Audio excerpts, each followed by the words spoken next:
మీకోసం ప్రజా సమస్యల పరిష్కార వేదిక కార్యక్రమానికి 88 ఫిర్యాదులు రావడం జరిగిందని జిల్లా శాంతి భద్రతల విభాగం అదనపు ఎస్పీ రవిమనోహరాచారి సోమవారం తెలియజేశారు.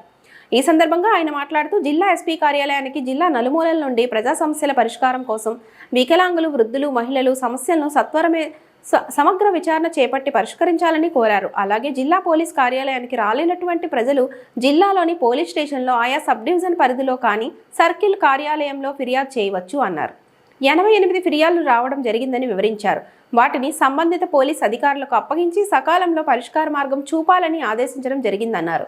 ఈ కార్యక్రమంలో అదనపు ఎస్పీ క్రైమ్ నాగభూషణ్ రావు, తిరుచానూరు సిఐ సునీల్ కుమార్, సిఐలు తిమ్మయ్య, మంజునాథ్ రెడ్డి, శ్రీరాముడు, హుస్సేన్ బాషా, అజయ్ కుమార్, ఓబయ్య, ఎస్ఐలు, ఫిర్యాదుదారులు పాల్గొన్నారు.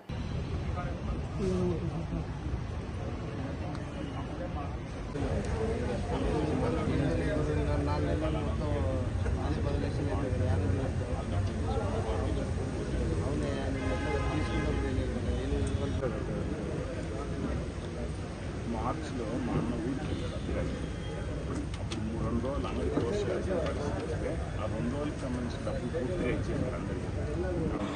ఏంటి ఆల్రెడీ వీళ్ళ మీద 2020లో కేసు కట్టారు. అప్పుడు రామచంద్రారెడ్డి జీపీఏ తీసుకున్నారు సార్. వాళ్ళ 40% షేర్ని వాళ్ళు ఏమన్నారంటే మార్టిగేజ్ లో మేము కూడా ఉన్నాం కదా, తులసి డెవలపర్స్ సార్, మేము కూడా ఉన్నాం కదా సార్, మేము ఎట్లా అమ్ముకుంటాం సార్. అప్పుడు మేము 11 గంటల వరకు మేము హాస్పిటల్లో ఉన్నాం. 12-13 మంది వీళ్ళందరి పైన కూడా అట్లా కంటిన్యూ చేయాలి సార్. కేసు ఓకే, మేము హాస్పిటల్లో ఉన్నామని చెప్పి చెప్తాం సార్. మేము రిక్వెస్ట్ చేసాం సార్,